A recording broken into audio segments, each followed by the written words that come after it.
welcome to the Nedgroup Investments podcast. I am Lulama Robertson, and today I'm going to be speaking to Nic Andrew, the executive head of Nedgroup Investments. Today we're going to be speaking about stewardship and specifically why it is important. Hi, Nic. Hi there, Lulama. It's great to be here. Good to have you today. So, Nic, on stewardship, this term is used quite liberally and widely in the asset management industry. I'd like to know from you, what does it mean at Nedgroup Investments and why is it so core to the philosophy of Nedgroup? Yeah, thanks. So stewardship has been really central and we've obsessed about it for decades. And it's actually been one of the three key pillars of our strategy. The other two being trying to make sure that we put the processes and everything in place to deliver long-term performance, and also trying to make it easy for clients to do business with us. But in terms of stewardship, the way I like to think about it is it's really realizing that you have an enormous responsibility when you manage other people's assets. And you need to act in their best interests. Or in another way, make sure when you manage other people's assets, manage it as if you are managing your own money or your family's own money. So, for example, it's one of the reasons why when we look to invest with other managers, it's very important for us that they invest a significant amount of their own wealth in their funds, and why we try to make sure that our staff, we encourage our staff, and we really insist that our senior staff invest a material amount of their own discretionary wealth in our funds. So by eating their own cooking, you're effectively making sure that you've got alignment with your clients.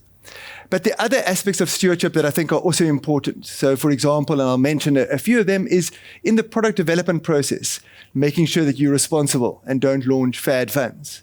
In terms of fees, making sure that your fees are reasonable and fair. And particularly, there's been a lot of talk around performance fees, making sure that those are properly disclosed, that there are proper high watermarks, etc.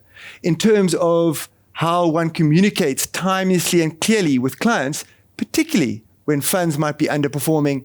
And then lastly, also making sure that our managers really apply their minds when they vote on behalf of our clients. That's interesting. It makes me think of the recent article that you wrote specifically about Berkshire Hathaway's latest letter. And you mentioned that they themselves, they're highly regarded, they themselves are unique and exemplars of stewardship. What is it specifically about them that has those characteristics? Yeah, I recently, and I always read Buffett's letter, and I've actually attended the annual general meeting, and I'm hoping to attend another one. So I love listening to his wisdom. But what makes his shareholders' letters so different to many others? There are a couple of things. The first is he's been writing these since 1965. So that's for 58 years. And over that period, Berkshire has generated an annualized return of 19.9% per annum. The index would have returned 24,708% over that period, but an investment in the Berkshire shares would have recorded, and I'll need to read this because it's so remarkable, 3,787,464%. So that is just, to me, absolutely remarkable. The second aspect is that he just writes in such a clear and easy to understand manner. And in fact, he mentions when he writes his letters to shareholders, he pictures, I can't remember if it's his sister who's not very investment savvy, as if he's writing to her to make it easy for her to be able to understand.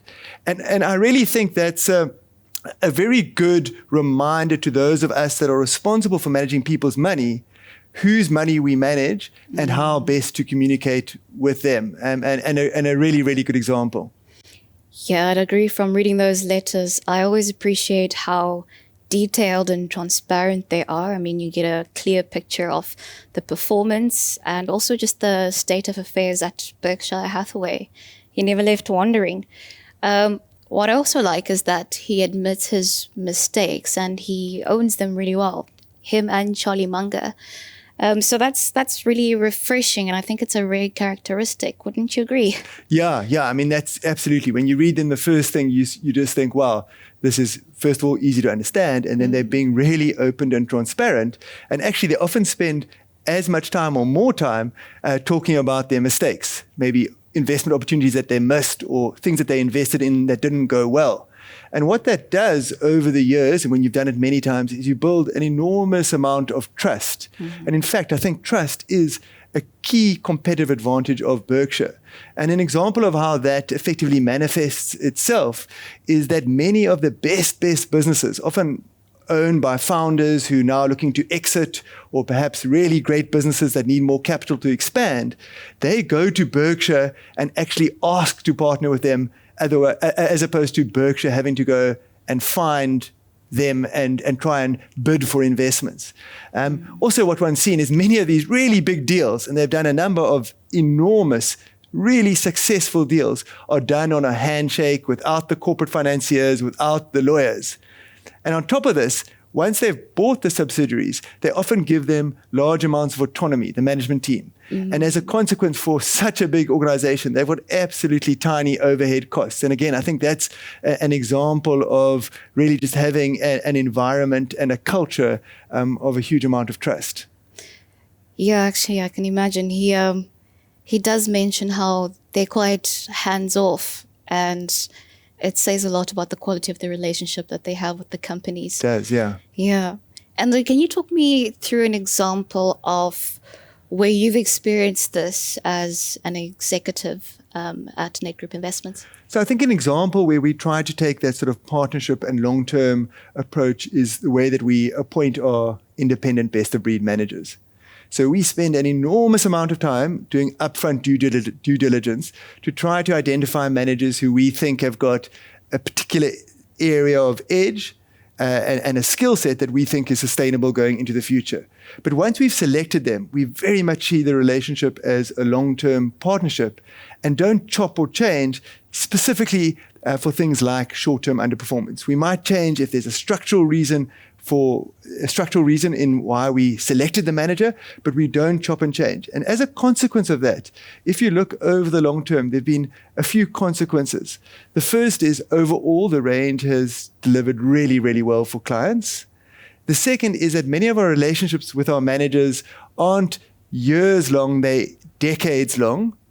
And finally, working together with our investment managers, we've realized the importance of both how we and how they communicate with our clients, both in terms of reflecting on past performance, but equally managing expectations, especially when you've performed really well in the recent past, just to manage expectations going forward.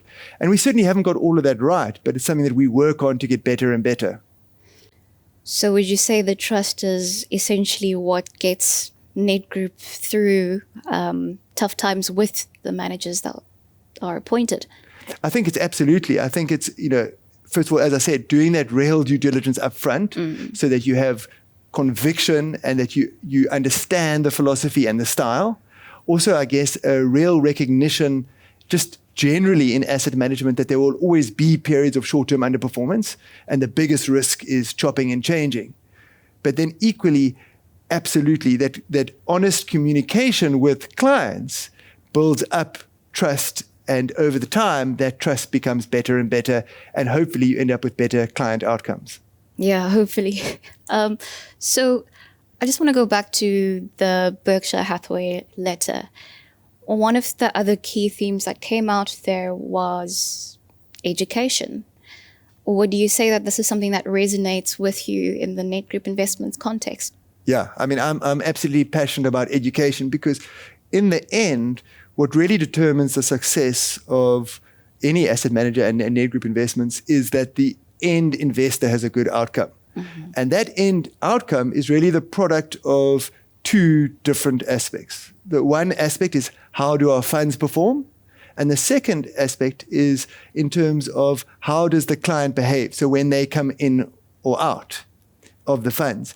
And our responsibility is to ensure both that the fund performs well and that we help the client stay invested and invest at the correct times.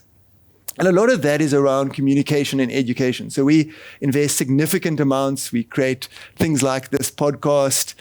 We have lots of content that we create.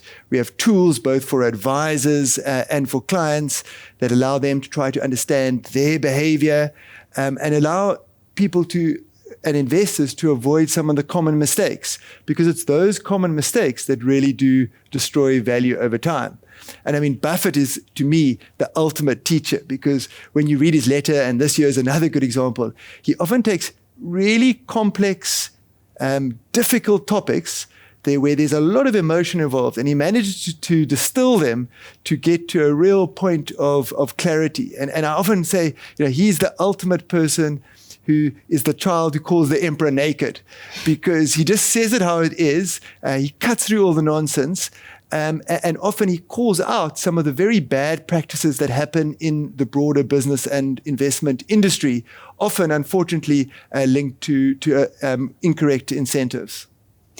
Yeah, I did notice in the letter there were quite a few tropes that I thoroughly enjoyed. Yeah. It's been such a pleasure speaking to you today.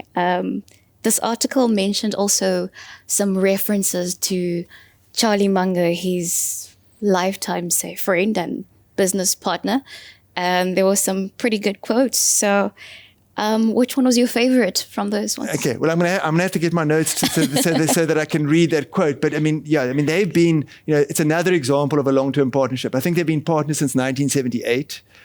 Munger is now 99 years old, and he is still incredibly sharp, incredibly full of wit. It can be quite dry. So I did pick one. So let me quickly just get to that quote.